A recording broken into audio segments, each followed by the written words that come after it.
2022 से पहले पूरी पाकिस्तानी कौम की सोच कुछ और थी। मेरे समेत पूरे पाकिस्तानी ये समझते थे कि पाकिस्तान की मिलिट्री एस्टेब्लिशमेंट जो फैसले करती है उसमें वो पाकिस्तान के मफाद को आगे रखती है।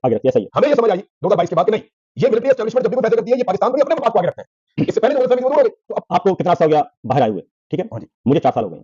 आप हल्फन, मैं भी हल्फन कह सकता हूँ, कोई एक बंदा आपको मिला जिसने ये ना बताया हो कि हमारे साथ सबसे ज्यादा बड़ा धोखा मिलिट्री लीडरशिप ने किया है? यहाँ लोग मिलते हैं, वो पता कहते हैं सर, आपके सामने मिलते हैं, आज भी लोग मिलते हैं, मैदान में हम जा रहे थे तो लोग ये कहते हैं कि हम जनाब अपनी फौज के लिए ना लड़ पड़ते होते थे, मिलिट्री एस्टेब्लिशमेंट के लिए, अपने जनरलों के लिए। यहाँ पे कोई हमें कहता था, बंगाली मिलता था, बात करता था तो हम किले पड़ जाते थे। बिल्कुल, वो कहते हैं हम यहाँ पे बलोच मिलते थे, वो कहते थे गिला करते थे, हम किले पड़ जाते थे। उस दिन हम खाना खा रहे थे, डोंकी साथ थे, उनके बारे में दोस्तों ने बताया कि हमारी इनके साथ 10 साल दुश्मनी रही है। मैंने कहा क्यों, ये बरतानियों की दुश्मनी होती है, उनकी दुश्मनी इसलिए रही, ये बताते थे कि हमारे साथ वहाँ पे मिलिट्री एस्टेब्लिशमेंट ज्यादती कर रही है और मेरा खानदान कत्ल हुआ है और बड़ी ज्यादती वो कहते थे मेरे साथ हुई। कहते हमने फिर इनके घर जाके माफी मांगी। ऐसा ही हुआ जब हमारी आंखें खुली 2022 में तो हमने इनके घर जाके माफी मांगी, हम चाहते हैं आपके साथ जाती है, मेरे बात बोले, आपका दिल दुखाया। तो साबिर भाई यहाँ पे तो आगे का आगे बिगड़ गया, लोग यहाँ तो ये सब सॉरी दोबारा से याद कर लिया था। तो साबिर भाई यहाँ पे तो सिचुएशन बदल गया, लोगों की आंखों का ऑपरेशन हुआ जो सिद्दीक जाने का, हमारे समेत बहुत सारे लोगों की गलतफहमियां दूर हुई, कई लोग भी गलतफहमी का शिकार है। अच्छा, कई लोग ऐसे हमारे ऊपर भौंकना शुरू हुए कि जब हमारे मिलिट्री एस्टेब्लिशमेंट के साथ ताल्लुकात नॉर्मल थे ना, उस दौर में वो हमारे यहाँ वो हमारी इंतखाब करते थे, हमें सलूट करते थे, फजन करते थे।